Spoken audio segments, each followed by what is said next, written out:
Paradoxo Local, o outro lado do Oeste, com moderação de Diogo Honório. Seja bem-vindo ao Paradoxo Local, o programa da Benedita FM que não deixa de querer olhar para lá, do outro lado do Oeste. Em estúdio vão estar comigo os convidados de sempre, Sandra Lourenço Amaro, Nuno Ferreira e José Marques Serralheiro. Hoje vamos debruçar-nos sobre a educação e começamos pela adaptação do ensino às novas tecnologias. O uso do telemóvel pelos mais jovens tem sido uma questão que divide opiniões entre a comunidade educativa e os encarregados de educação. Haverá uma diferença assim tão significativa ao nível social entre os jovens de há 30 anos e os de hoje? Passem os anos que passarem, o importante é que a educação não deixe de chegar a todos. E deste lado do Oeste, há 60 anos que a vontade do povo falou mais alto. A 12 de outubro de 1964, era lecionada a primeira aula da instituição que se viria a tornar uma referência para a região, o Externato Cooperativo da Benedita. 60 anos depois, o que é que mudou e o que é que devia ter mudado? Diga-nos o que acha e participe através das redes sociais. Basta procurar o Paradoxo Local no Facebook e no Instagram. Enquanto prepara o seu comentário, nós aqui deste lado seguimos para o aquecimento com o destacável da semana.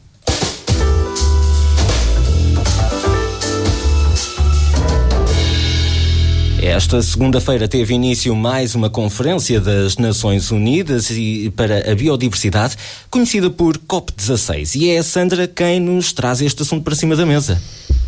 Boa noite a todos. Eu trouxe este assunto porque, primeiro, todas as questões relacionadas à natureza dizem-me bastante, mas também porque é um facto que nós temos vindo a degradar devido às nossas necessidades, não é? No nosso estilo de vida, nós temos vindo a degradar os ecossistemas, porque tudo o que nós temos tem impacto no mundo natural, vem do mundo natural, mas a maneira como as notícias vêm assim muito alarmantes, não é? E sim, a natureza tem vindo a ser degradada. O maior risco, eu diria que não é tanto a natureza, somos nós, pois o nosso bem-estar é que fica em causa. A natureza, ela vai se adaptar. Nós é que vamos ter alguma dificuldade a adaptar à situação final daqui a umas belas décadas. Muito bem, ainda em âmbito internacional e a 15 dias de uma importante chamada às urnas, o Nuno hoje destaca-nos as eleições norte-americanas. Então, como é que vão as coisas lá do outro lado do Atlântico? Ora, boa noite a todos e boa noite também aqui ao painel e a todos os nossos ouvintes que nos ouvem a partir de qualquer parte do mundo, porque esta rádio chega a qualquer parte do mundo. São umas eleições norte-americanas que nos dizem tão bem respeito como europeus, nós como europeus dizem respeito, e também à comunidade portuguesa e da Benedita que está do outro lado do Atlântico, e sim, é umas eleições que toda a gente deve estar atento e que pelo menos esperamos nós que realmente que a maior democracia do mundo se consiga reerguer, entre aspas, porque realmente neste momento a situação está focada, a situação internacional está focada realmente nas eleições americanas. Aquilo que nós chegamos a ver realmente foi que as sondagens estão muito para taco a taco. A última grande sondagem que foi conhecida foi agora dia 20, e essa sondagem separa-os com um percentual muito baixo, sabendo que existe nas eleições americanas existem 7 estados que decidem tudo. Estes 7 estados estão mais favoráveis a Donald Trump. Estes 7 estados têm uma extrema importância porque muitas vezes há quem pense que o voto popular dá a vitória, mas não. O que dá a vitória realmente são estes 7 estados que dão a vitória tanto no âmbito eleitoral com o voto popular e também com as instituições que seguem e que são eleitos também, são estes 7 estados. Pronto. Isto que eu queria chamar a atenção e alertar nós europeus realmente, porque realmente o nosso bem-estar na Europa e esta continuidade de estarmos um bocadinho ao lado da guerra da Ucrânia, um bocadinho ao lado da guerra do Médio Oriente e aquela que se perspectiva também do outro lado do Oriente, com a China a ter mobilizações também perto de Taiwan, isso faz com que nós europeus realmente estejamos apreensivos. E o resultado destas eleições americanas pode ditar tudo a ganhar ou a perder a Europa, e este bem-estar que nós estamos aqui estamos a passar um bocadinho ao lado das guerras, sabendo que a nossa participação nas guerras é financeiro, é no apoio à Ucrânia principalmente, sabendo que destas eleições poderá haver algo completamente diferente no futuro, e esperamos nós que não aconteça, porque realmente o Donald Trump, embora seja do partido republicano e que tenha algumas ideias de que fortaleça a América no seu interior, a nível das políticas internacionais e fora da América é desastroso, e esperemos que realmente isso não venha contaminar aqui o nosso bem-estar na Europa, e é isso que eu tenho a dizer neste momento. E vamos ficar a aguardar para ver os resultados, são daqui a 15 dias, também não falta muito. Dia 5 de novembro. Sim. Muito bem, a fechar o destacável desta semana, o José quer focar-se na família, não é assim? Sim, eu trouxe este tema porque ele interessa a todos. Família, este tema é transversal. E então eu gostava de ler aqui um poema que era para ter lido outra vez, estou a ler agora. Então, teus filhos não são teus filhos, são filhos e filhas da vida, anelando por si própria. Vêm através de ti, mas não de ti. E embora estejam contigo, a ti não pertencem. Podes-lhe dar amor, mas não os teus pensamentos, pois eles têm os seus próprios pensamentos. Podes abrigar os seus corpos, mas não as suas almas, pois as suas almas residem na casa do amanhã, que não podes visitar sequer em sonhos. Podes esforçar-te por te parecer com eles, mas não procureis fazê-los semelhantes a ti, pois a vida não recua, não se retarda no ontem. Tu és o arco do qual os teus filhos, como flechas vivas, são disparados. Que a tua inclinação na mão do arqueiro seja para a alegria. Gil Brown. Agora, há uma carta muito famosa, porque há polémica, que dizem que não é de Abraham Lincoln, uma carta que o Abraham Lincoln, ou pelo menos é atribuída a ele, mas enfim, está uma certa polémica. Caro professor, ele terá de aprender que nem todos os homens são justos, nem todos são verdadeiros, mas, por favor, diga-lhe que para cada vilão há um herói, que para cada um egoísta há sempre um líder dedicado. Ensine, por favor, que para cada inimigo haverá também um amigo. Ensine, mais vale uma moeda ganha que uma moeda encontrada. Ensine-lhe a perder, mas também a saber gozar da vitória. Afaste-o da inveja e dê-lhe a conhecer a alegria profunda do sorriso silencioso. Faça-o maravilhar-se com os livros, mas deixe-o também perder-se com os pássaros do céu, as flores dos campos, os montes e os vales. Nas brincadeiras com os amigos, explique-lhe que a derrota honrosa vale mais que uma vitória vergonhosa. Ensine-o a acreditar em si, mesmo se sozinho contra todos. Ensine-o a ser gentil com os gentis e duro com os duros. Ensine-o nunca a entrar no comboio simplesmente porque os outros também entraram. Ensine-o a valorizar a família que sempre poderá apoiar em qualquer lugar. Ensine-o a ouvir todos, mas na hora da verdade se diz sozinho. Ensine-o a rir quando estiver triste e explique-lhe que por vezes os homens também choram. Ensine-o a ignorar as multidões que reclamam sangue, a lutar contra todos se ele achar que tem razão. Trate-o bem, mas não o mime, pois só o teste de fogo faz o verdadeiro aço. Deixe-o ter coragem de ser impaciente e na paciência ser corajoso. Transmita-lhe uma fé sublime no Criador e também fé em si, pois assim poderá ter fé nos homens. Eu sei que estou pedindo muito, mas veja o que pode fazer como professor. Eu queria trazer este tema porque eu acho que os pais...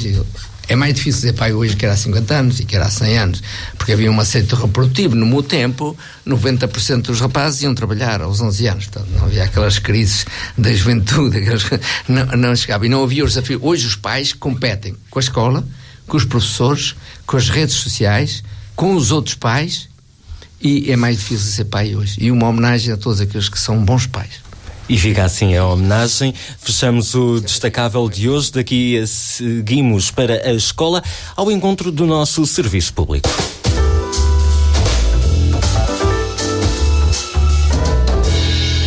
No mês passado, o Ministério da Educação enviou aos estabelecimentos de ensino um documento com recomendações quanto ao uso do telemóvel no recinto escolar.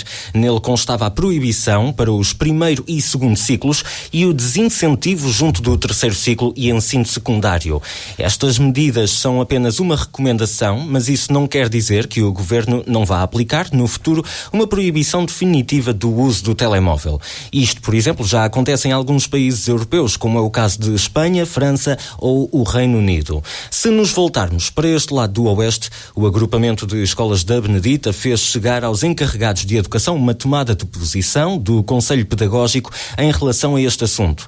Assim, e a partir da passada quarta-feira, dia 16, passou a ser proibida a utilização de equipamentos eletrónicos neste espaço escolar, notando que há exceções, quando, por exemplo, o professor autorizar, no caso das visitas de estudo ou para os alunos cuja língua materna não seja o português.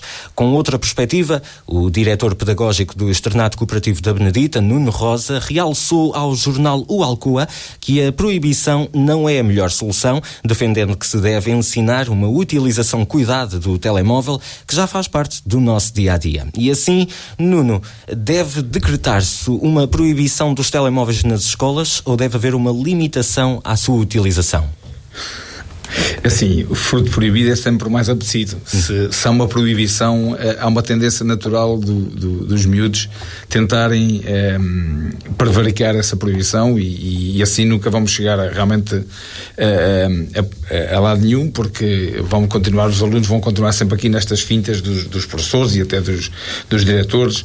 Agora, eu acho que o telemóvel, estou um bocadinho a favor aqui com o diretor, com o Nuno Rosa, acho que o telemóvel poderá ser usado como uma ferramenta de trabalho e por si só, ao se utilizar o telemóvel e fazer com que os miúdos realmente quase como obrigados a usar o telemóvel, há também o sentido de enfartamento do telemóvel. Se eles tiverem que usar, eles vão chegar a um ponto em que podem eles próprios resignar o telemóvel, porque realmente é assim, há muita informação que nós sabemos, aos dias que correm, e todos nós que estudamos sabemos que os meios pedagógicos e os didáticos chegam um bocado mais à frente. Antigamente, na minha altura, havia a telescola, e a telescola era ver televisão e usar um professor que estava na televisão usava as ferramentas já um bocadinho mais digitais para a época, mas o que é certo é que também trouxe ferramentas de desenvolvimento para as pessoas, para os miúdos que acompanhavam esse tipo de ensino.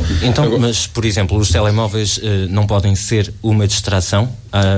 Assim, Tiago, é uma distração se o miúdo continuar a não ouvir o professor e estar aliado completamente à aula. Sim, isso é uma distração.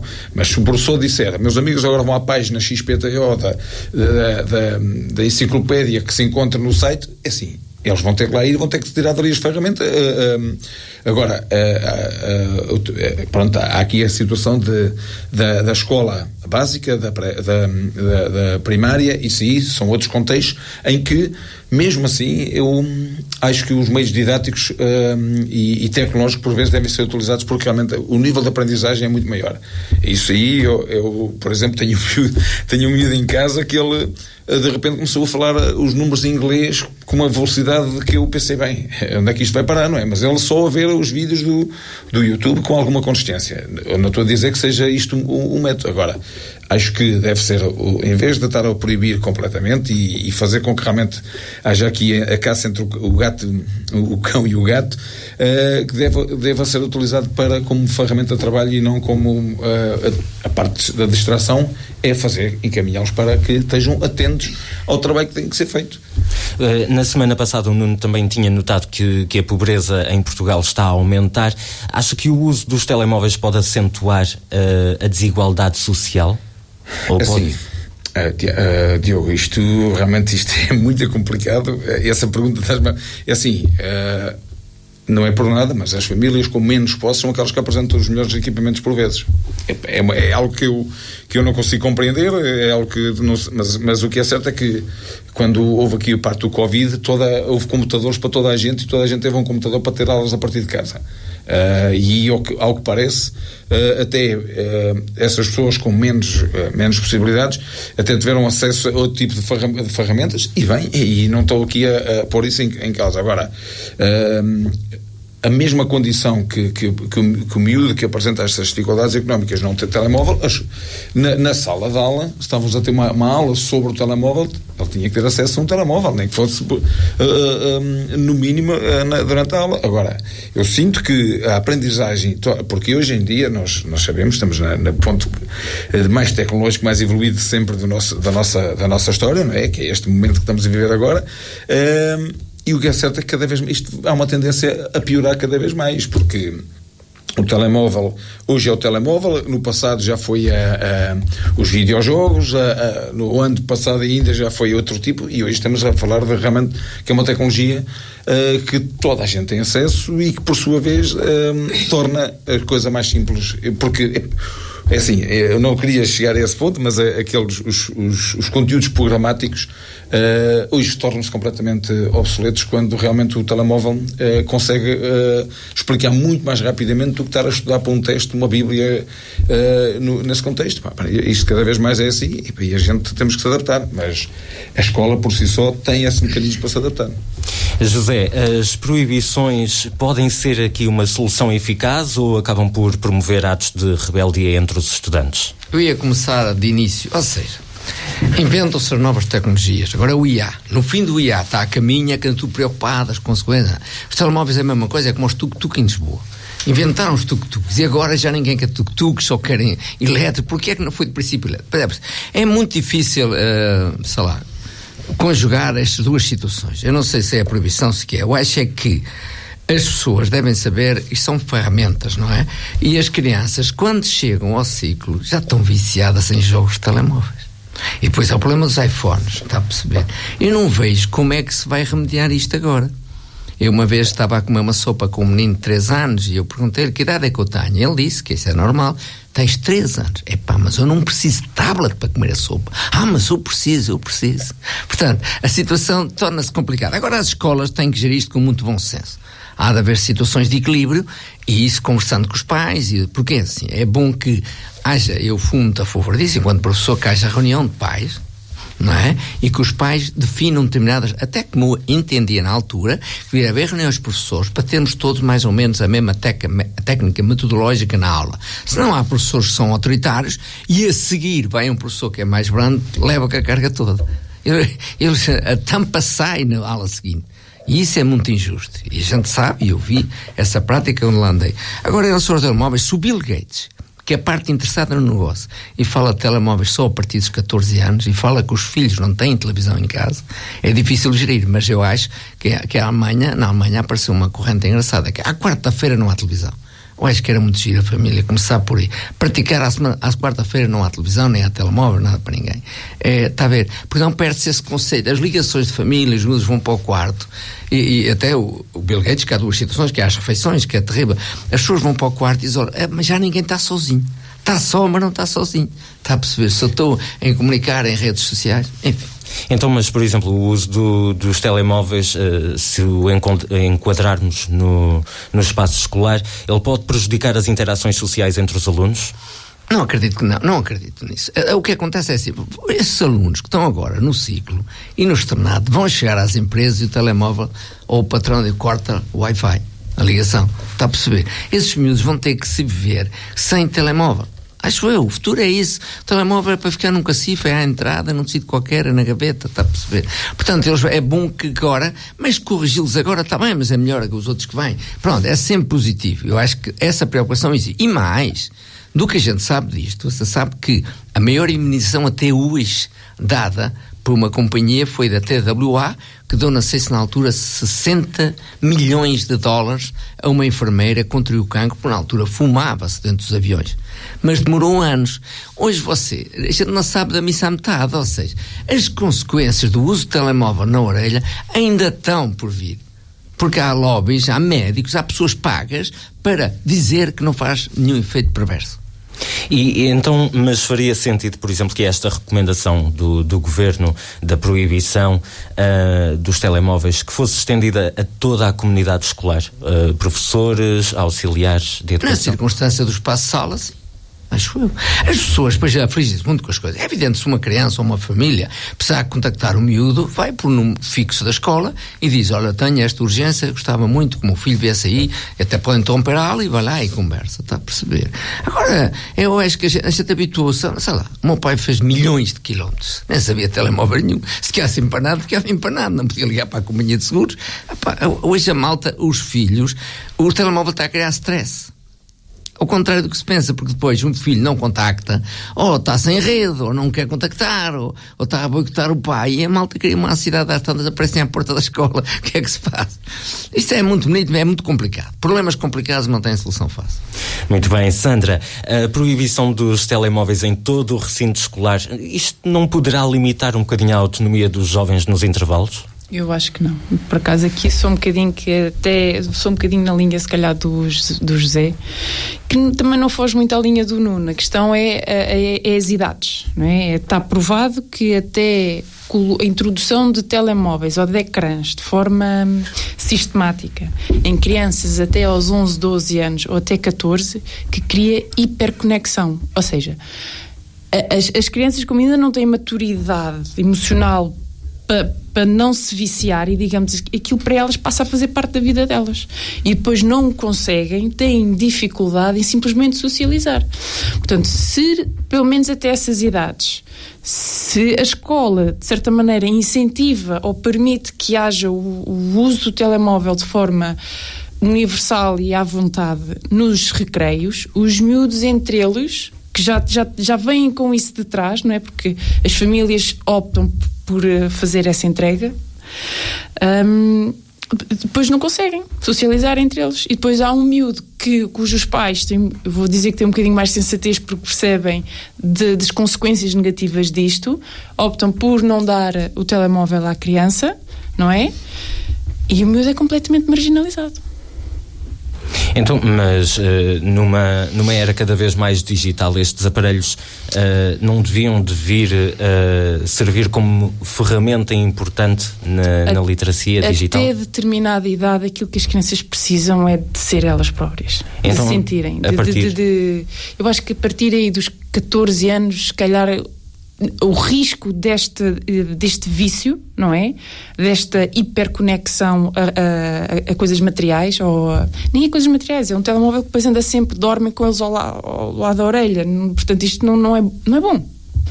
Portanto, até essas idades acho que é de evitar. A partir daí que os próprios já são adolescentes, já têm um bocadinho mais de independência, já pensam mais por eles próprios, já não vão se deixar influenciar, claro que sim, mas é diferente, não é? Já não estão naquela fase de criança em que estão ainda a crescer emocionalmente e a aprender a socializar, a como estar com os amigos, a brincar com os amigos, a jogar à bola. Mas os telemóveis podem afetar a disciplina dentro da sala de aula? A disciplina, no sentido do aluno ser disciplinado, não seja, sei, quer dizer, faltar ao respeito aos professores, distrai. Eu acho que aí talvez mais no sentido da distração. O professor está a ensinar e o aluno está distraído com outra coisa. E aí ele não está propriamente a portar-se mal, não é? Não está a perturbar a aula. Agora, em termos da atenção que está a ter. Então, mas por exemplo, nos intervalos as tecnologias devem ser restringidas, porquê? Até a determinada idade, exatamente por eles poderem serem obrigados a socializar uns com os outros, em vez de estarem individualmente agarrados ao telemóvel. Mas depois também vamos precisar de se calhar, professores ou auxiliares que motivem algumas crianças que... Isso depois vem outro problema, sim. Muito bem. Eu falei aqui numa coisa sim. Que é o problema da dependência dos jogos. Já consultas da adição de jogos, e muitos são pelo telemóvel, está a perceber? A gente cria as coisas, a sociedade inventa as coisas e depois elas correm, e depois vamos atrás do prejuízo, e como há as pessoas que a raspadinha é quase um crime social, acho eu. E as pessoas vão fazendo isso, ok. Já a seguir então no Paradoxo Local, não perca, porque vamos ficar entre linhas e falar sobre os 60 anos da Escola dos Beneditenses, é o Externato Cooperativo da Benedita. Antes, vamos fazer uma curta pausa aqui do outro lado do Oeste. Até já.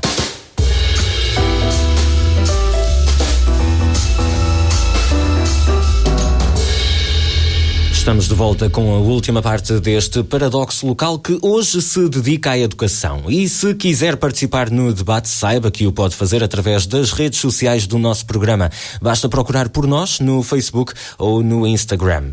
O Externato Cooperativo da Benedita está de parabéns. São 60 anos de ensino numa vila que já formou os seus próprios professores. A 12 de outubro de 1964 era lecionada a primeira aula daquela que foi a primeira cooperativa de ensino da Península Ibérica.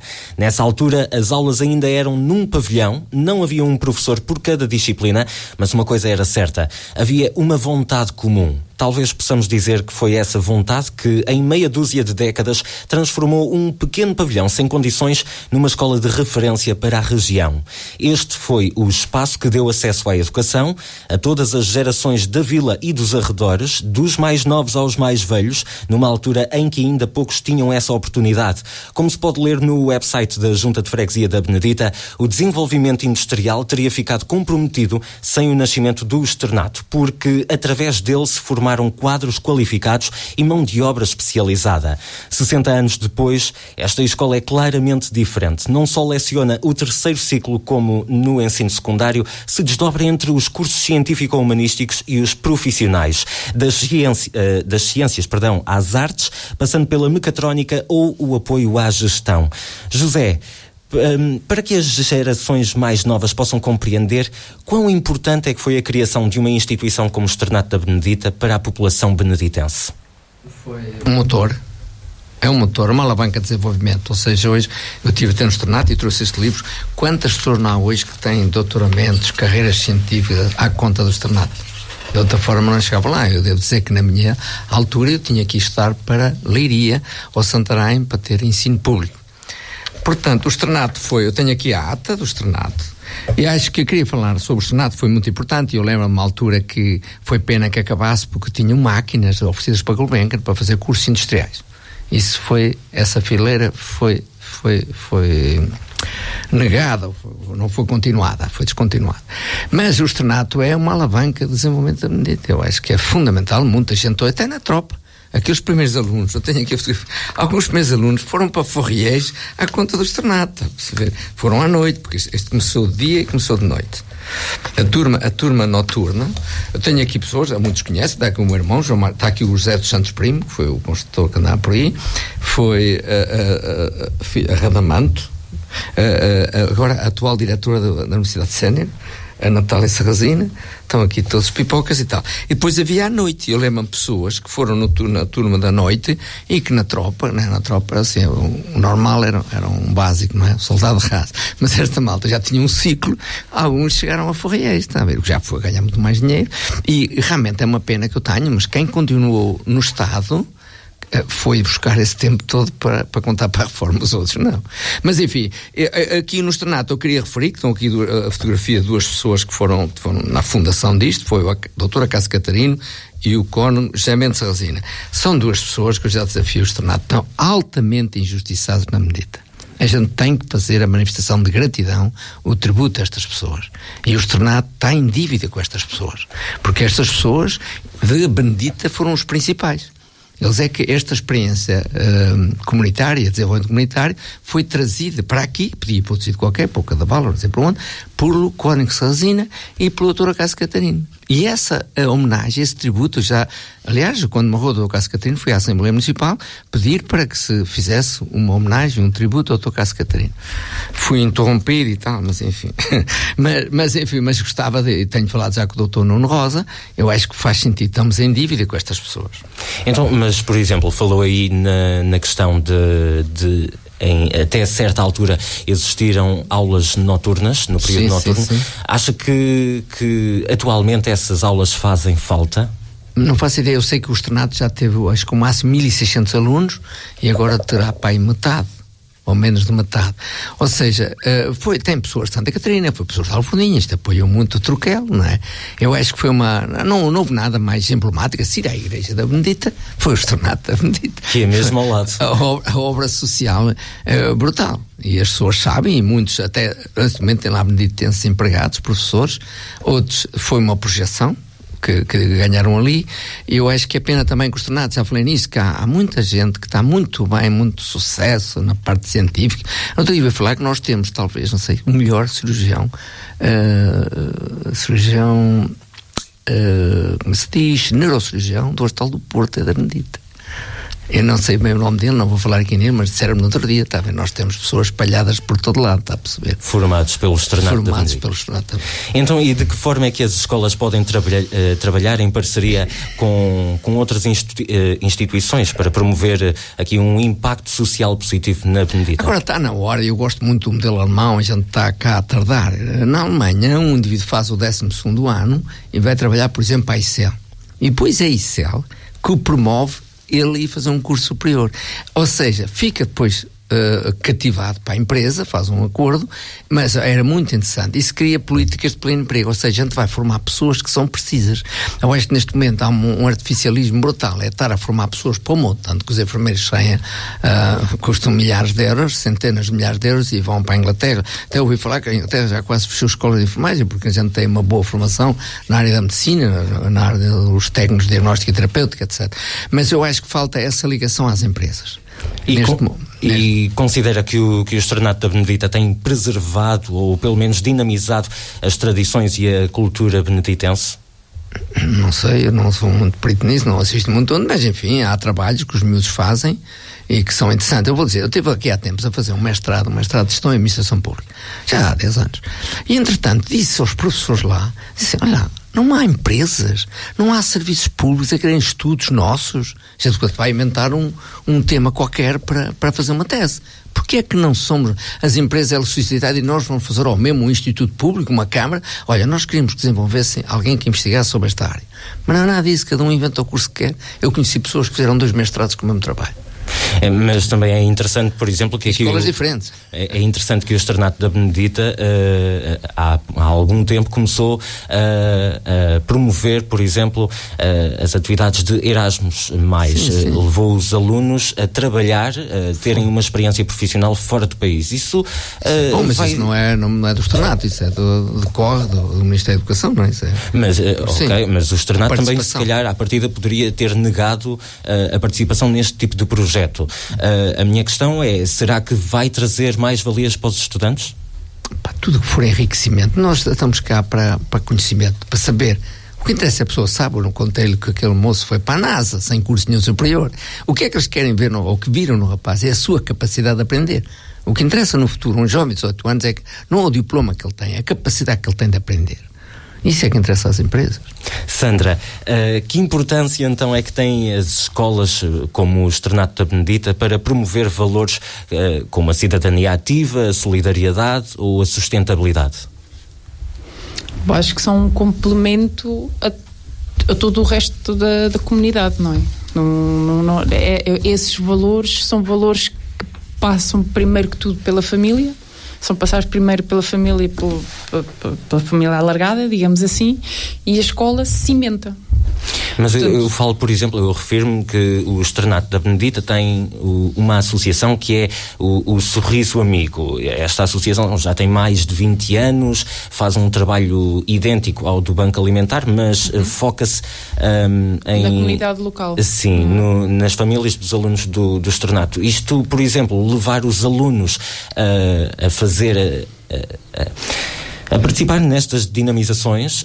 Sim, eu acho que ajuda a conhecer a realidade próxima, não é? Não fica uma coisa tão... Ou seja, os alunos são levados a interagir com estas dificuldades, digamos, ou com estas realidades que na realidade acabam por existir ali ao lado, e que se não fossem esses programas, se calhar ficava-se sempre com aquela sensação de que isto é alguns, não sei bem aonde, está longe de mim, e não, isso ajuda realmente depois a terem, eu acho que ajuda a ter um maior sentido de comunidade.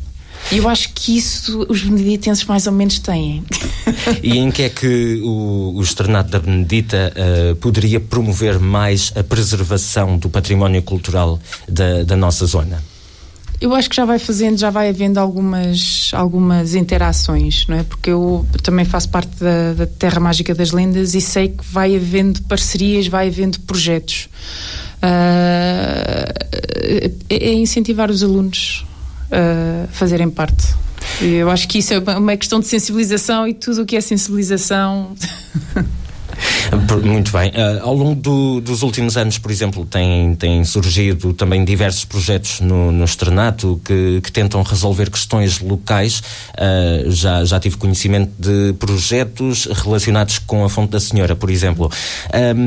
As escolas devem servir como um género de incubadoras de inovação social para as suas comunidades? Eu acho que sim, e idealmente integrado, não ficar fechado nas escolas, não é? Porque isso que esses programas fazem, no fundo, é treinar os alunos a olharem para um problema e a criarem ideias, a criarem soluções. E eu penso que, pondo-me no lugar de aluna, aquilo que depois me ajuda a perceber é a aplicabilidade disso ou não. Não é que depois a ideia tenha que ser implementada, porque depois para isso há outras questões que têm que ser vencidas, mas acho que esse tipo de atividades deve ser em sintonia com, por exemplo, a junta de freguesia ou algum órgão que tenha de alguma maneira um poder de decisão e que vá beber dali daquelas ideias que estão a ser geradas, vá beber ideias, não é? Vá tirar dali se calhar a ideia daquele grupo é interessante, não se pode aplicar totalmente daquela forma, mas e depois chamar os alunos a verem a aplicabilidade daquilo que eles construíram. O trabalho final. Sim, eu acho que isso dá valor. O aluno sente que não teve só a fazer um trabalho para a escola. Mas, por exemplo, como é que podemos garantir que os jovens estão a ficar preparados para enfrentar um mercado de trabalho inconstante como aquele que estamos a ter? Eu acho que aí não é só a escola. O papel disso não é só na escola. A escola dá as ferramentas de pensamento, de interpretação, de escrita, mas depois há uma parte emocional e de desenvolvimento pessoal que vai muito de casa. Da casa e da comunidade alargada. E aí, por exemplo, a questão dos telemóveis é uma questão que influencia isso.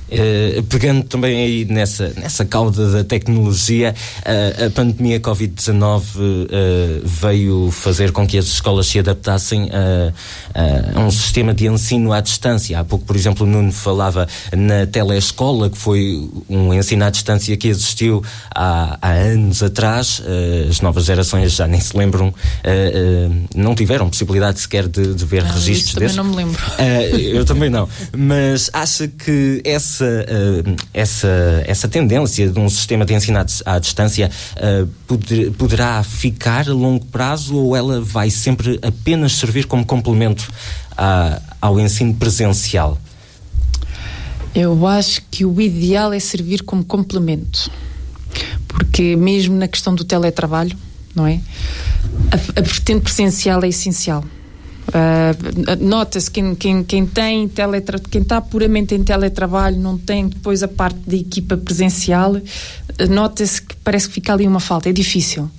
E na parte do ensino é o equivalente, só que numa fase em que as pessoas ainda estão a aprender. Portanto, no teletrabalho nós já aprendemos, já é suposto sabermos adaptar.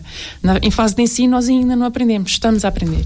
E eu acho que, por exemplo, se queremos fomentar discussão de ideias, se queremos fomentar debates, criação de soluções em equipa, com jovens, presencialmente é mais, dá mais frutos. À distância é um complemento para as alturas em que não se pode, e aí, para não se perder totalmente, aí sim, como complemento. Mas acho que o ensino presencial ainda é preciso. Na sua opinião, e mesmo para terminarmos, para passar ali ao Nuno, qual é que será o maior desafio para as escolas nos próximos 10 anos, por exemplo? Eu acho que é fazer o seu papel essencial. Porque a ideia que eu tenho, e mesmo como mãe que tenho filhas no centro escolar, não é? Ainda não chegaram ao quinto, ainda estou no primeiro ciclo, pré-escolar e primeiro ciclo. Acho que é conseguirem ser apenas a escola, porque hoje em dia as famílias, a comunidade, exige tanto das escolas. As escolas é que têm que ensinar tudo. E isso é extremamente difícil, depois de coordenar com tudo o resto. E mesmo se conseguirem fazer, obriga a que os alunos estejam cada vez mais tempo nas escolas. E também precisam de tempo fora das escolas. Portanto, eu acho que o desafio passa um bocadinho por aí. Nuno, o Externato da Benedita tem conseguido fomentar o espírito empreendedor dos jovens na região? Diogo, eu precisava só de um programa só para falar do Externato da Benedita. Claro. É assim, aqui o José já falou que realmente foi uma grande alavanca para a Benedita, e foi. E aqui faço o tributo aos empreendedores e aos fundadores que tiveram esta visão na altura de fazer e criar uma escola que chegou a esta envergadura que nós conhecemos, mas que hoje passa a grandes dificuldades, porque isto já chego lá, mas pronto, o que é certo é que realmente na altura vislumbrava-se que havendo uma escola nesta freguesia no sul do concelho de Alcobaça, provavelmente na freguesia mais distante da escola mais próxima do centro do concelho, que era na cidade, havia aqui uma proximidade com o Rio Maior, como ele falou, e bem, houve muitos que foram estudar para Rio Maior ou para Santarém, que era a única forma de poder estudar ou ter acesso à escola e à sua educação. E quando foi fundado o Externato, realmente houve um pensamento de fixação de jovens e de criação de conhecimento e de educação, que veio realmente fazer com que houve muitos jovens que se fixaram na freguesia e não saíram. Pronto. E nessa altura, um dos fundamentos desta escola era realmente preparar os miúdos para as empresas que começavam a crescer aqui à volta, onde a parte dos cursos profissionais, ou os cursos industriais, ou os cursos de mecânica faziam sentido, e durante muitos anos foram esses os primeiros cursos que existiram. Só que depois entrou um diretor, o falecido Dr. Sapinho, que foi também o impulsionador da escola e que catapultou a escola realmente para dimensões nunca antes vistas. Ele próprio não achou por bem manter essa tradição desses cursos, que até então foi o início e a existência do Externato, porque realmente fez com que as pessoas fossem para letras, para ciências, ou que obrigava todos no final do 12º ano a saírem daqui e estudar para fora para continuar os seus cursos e para chegarem ao fim, porque eles só eram reconhecidos que se continuassem, enquanto que o curso profissional mantinha aqui muita gente, e na altura as empresas precisavam de mecânicos, de engenharia, ou de algo que realmente fazia parte da indústria que existia cá. Pronto, e sim, na altura foi questionado porquê de não continuar com esses cursos, que realmente mantinha cá muito mais pessoas, e provavelmente hoje o parque industrial da Benedita não era este que nós conhecemos, era muito maior, porque a facilidade e a vontade com que as pessoas aqui aprendiam as provisões e foram empreendedores, e nós aqui, a Benedita é terra de empreendedores, né? Foi um cognome que foi criado agora há pouco tempo, mas o que é certo é que realmente esta freguesia distinguia-se das outras todas por essa mesma situação. A Turquel, aqui ao lado, também era das freguesias que alimentavam o Externato, Santa Catarina, aqui à volta. Hoje vivemos realmente, o Externato hoje vive uma dificuldade grande por questões ideológicas que nós conhecemos, que quiseram acabar com o ensino, porque o Externato é o ensino cooperativo, privado ou cooperativo, entre aspas, mas é de âmbito público, porque os cursos que são lecionados aqui agora são reconhecidos pelo Ministério da Educação, e que faz o seu contributo e que paga para que realmente a escola dê estes cursos. Hoje a escola, o Externato Cooperativo da Benedita, e bem, já não é só uma escola, é também algo que tem que crescer para os lados, e há muitos cursos profissionais, essa parte dos estágios que tu falaste.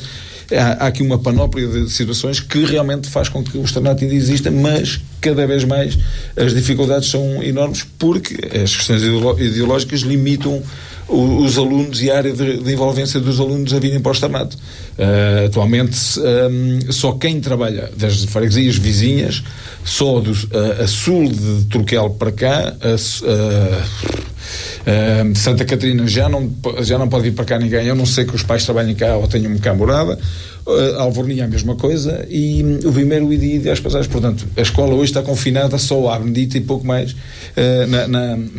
a cativar alunos a virem para cá. Já não é qualquer aluno que vem para cá. Ou seja, o projeto inicial, a ideia inicial do externato da Benedita acabou por ser afetado ao longo dos anos. Ao longo dos anos, porque ele foi por ideologia, foi quebrando aqui um bocado esta realidade que existia. Hoje há uma solução, a solução está iminente. Quando o Governo declarar a delegação de competências para a educação para os municípios, há uma janela ao fundo do túnel para o externato, que é realmente ser integrada na rede de escolas do município, e o município integrar esta escola como pública, em que as instalações serão sempre da cooperativa, mas há uma cedência ao Estado, entre aspas, município, no sentido de cedência das instalações, e aí sim dá continuidade ao projeto inicial que foi o externato.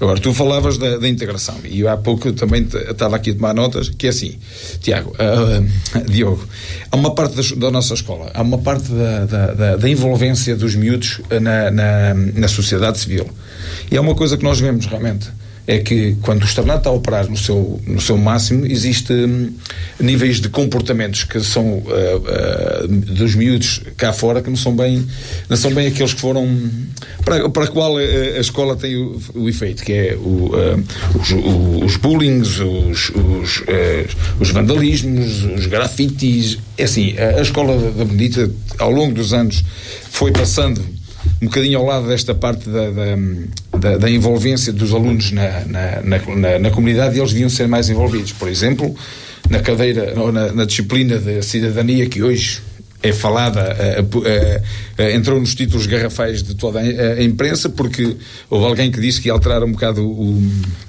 os conteúdos da disciplina. Eu, por exemplo, nunca vi alguém dessa disciplina ir às assembleias de freguesia, para os miúdos saberem o que é uma assembleia de freguesia, para coabitarem um bocadinho com as instituições que aqui há à volta.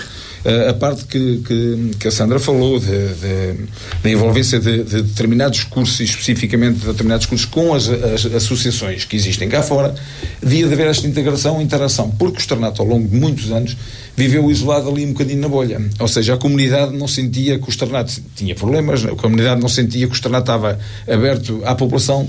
Hoje nota-se realmente algo que o externato está a trabalhar mais com as associações, está mais a fazer eventos para o exterior, as feiras do livro, há muita envolvência realmente do externato, e isso faz com que a comunidade voltasse a ver no externato algo agregador e algo que realmente potenciador de algo que vem para aí. Não sabemos bem como é que é, porque o futuro da educação não sabemos, mas há aqui uma situação que eu vejo que o externato podia ser muito mais envolvido em determinadas atividades, entre as quais a junta de freguesia, com as associações, com as organizações e com a própria população à volta, porque aquilo que nós vemos é a utilização do adro da igreja de miúdos que estão ali e fazem 30 malinhas, escrevem nas paredes. Não é algo que realmente não identifica com o externato, porque antigamente esse tal diretor tinha uma mão de punho, entre aspas, perante comportamentos desviantes ou sobre os comportamentos, e nós tínhamos um respeito brutal quando víamos a autoridade Dr. Sapinho mesmo a passar na rua. Portanto, ele próprio, só um olhar chegava para nós percebermos que realmente estávamos a proceder mal ou a ter algum comportamento ilícito perante aquilo que ele achava que devia ser. O José ainda quer dizer... Não se pode falar no futuro da escola sem falar em IA. A escola hoje há a disposição, chamado layout das mesas, as cadeiras secretárias hoje, que são mesas, é de há mais de 60 anos. Ninguém mexeu nisso. Porquê? Eu já tive uma professora Niri em 1972, as aulas eram dadas em grupo. todas as aulas, e faz todo o sentido juntar as cadeiras de dar aulas em grupo. Essa será outra ideia a repensarmos também. Não, isto tem que ser tudo refinido a vida toda. O outro não tem nada a ver. Então, um miúdo tem mais vivências até aos 10 anos que antes tinha uma pessoa até aos 68 anos. Sim, então, mas para finalizarmos o programa de hoje e ainda termos aqui um tempinho para as notas finais, voltamos à mesma ordem. Aproveito o José, então, notas finais. Até eu quero dizer que eu da outra vez me enganei. Aquilo é Rafael Santandreu, não é? Eu disse Bernardo. Rafael, e também recomendo este livro que eu acho muito interessante, Nós e os Outros, o poder dos laços sociais. Eu acho que era muito importante, os médicos, alguns já o fazem, prescrever livros na consulta, e a pessoa faz uma aprendizagem, etc. Mas enfim, os livros é muito bom, acho eu, e distrai das redes sociais. Até os pais podem ter compromissos com os filhos, ou lá, tens que ler este livrinho se queres aquilo, e depois faz-lhe perguntas, não é só a passar as páginas. E não são ecrãs. Sandra? Eu, como notas finais, hoje queria só puxar um bocadinho. Uma das coisas boas que nós temos na Benedita é que nós temos uma diversidade muito grande. Uma terra tão pequena como a nossa, temos muitos clubes. E isso é bom. E com diversidade de atividades. E, portanto, era muito interessante nós conseguirmos apoiar os nossos clubes quando jogam em casa. E eu aqui queria só fazer um bocadinho de publicidade, digamos assim. Um dos clubes recentes, que é o Benedita Hoopers, este domingo vai ter 3 jogos em casa. Portanto, pronto, é só uma forma de incentivo. É o meu desporto de eleição, basquetebol. E basta procurar também nas redes sociais para perceber. Nuno, para terminar? Eu, para terminar, só vou aqui fazer a publicidade aqui aos candidatos nos próximos eventos, porque realmente a vida mudou, e hoje, na altura, no meu tempo, ias para as discotecas e para os bares. Hoje a juventude há eventos mais de proximidade, em festas e arraiais, que voltaram a ter uma dinâmica brutal. Portanto, só aqui para relembrar que dia 31, 1 e 2 de novembro, nos Candeeiros vai haver uma festa em que cada dia tem um tema específico para todas as idades, e pronto, e venham, e estão convidados a vir e divirtam-se, e pronto, é o que eu tenho a dizer. E fica feito o convite. Assim chegamos ao fim de mais um Paradoxo Local com Sandra Lourenço Amaro, Nuno Ferreira e José Marques Ralheiro. Estamos de volta na próxima terça-feira, depois das 22 horas, para uma nova ronda analítica sobre o outro lado do Oeste. Até lá, fique bem.